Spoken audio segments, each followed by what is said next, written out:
এই Siddhivinayak sporting club দ্বারা আয়োজিত আজকের এই গণেশ পুজোর যে খুঁটি পুজো হচ্ছে, আমরা 14তম বর্ষে পদার্পণ করেছি।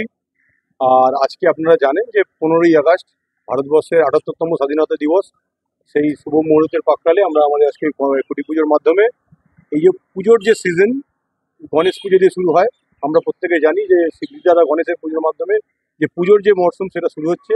আজকে তার খুঁটি পুজোর মাধ্যমে আমরা এই পুজোর শুভ সূচনা করলাম এবং আগামী 9ই সেপ্টেম্বর গণেশ পুজো আছে। 7ই সেপ্টেম্বর গণেশ পুজো আছে এবং গণেশ পুজোর মাধ্যমে আমরা এবার 14তম বর্ষে পদার্পণ করেছি। সমাজসেবামূলক বিভিন্ন কার্যকলাপের মাধ্যমে, যেমন আমাদের অঞ্চলের বিভিন্ন দরিদ্র মানুষদেরকে বিভিন্ন রকমের সেবা দান থেকে শুরু করে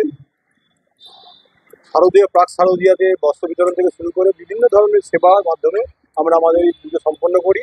এবং আপনাদেরকেও আমন্ত্রণ রইল যে পুজোর দিনগুলোতে আপনারা আমাদের মধ্যে আসুন, আমাদের সাথে আমাদের আমাদের আনন্দ ভাগ করে নিন এবং সবাই মিলে যেন আমরা একসাথে আনন্দ করতে পারি সোনার বাংলায়, সেই আশা রেখে আমি বক্তব্য সাধারণ মানুষের উদ্দেশ্যে আপনি কি বলতে চান? সাধারণ মানুষের উদ্দেশ্যে আমি বলতে চাই, গণেশ পুজো নিয়ে আলাদা করে বলার কিছু নেই। আমরা জানি যে এই সোনার বাংলায় আমরা যেমন পুজো উপলক্ষে আমরা আনন্দ করি, ঈদ উপলক্ষে আনন্দ করি, ক্রিসমাস উপলক্ষে আনন্দ উপভোগ করি, সমস্ত ধরনের যে বিভিন্ন মানুষের বিভিন্ন অনুষ্ঠান আমরা সবাই মিলে ভাগ বাটোয়ারা করে নেওয়ার চেষ্টা করি। এবং গণেশ পুজো, আপনারা যেটা প্রথমেই বললাম যে গণেশ পুজো এমন একটি পুজো যার মাধ্যমে পুজোর মরশুমে শুরু হয়। গণেশ পুজো দিয়ে শুরু করে বিশ্বকর্মা পুজো এবং পরবর্তীকালে দুর্গা পুজো, কালী পুজো, জগদ্ধাত্রী পুজো, আমরা পুরো পুজোর মরশুমটাই গণেশ পুজো দিয়ে শুরু করি।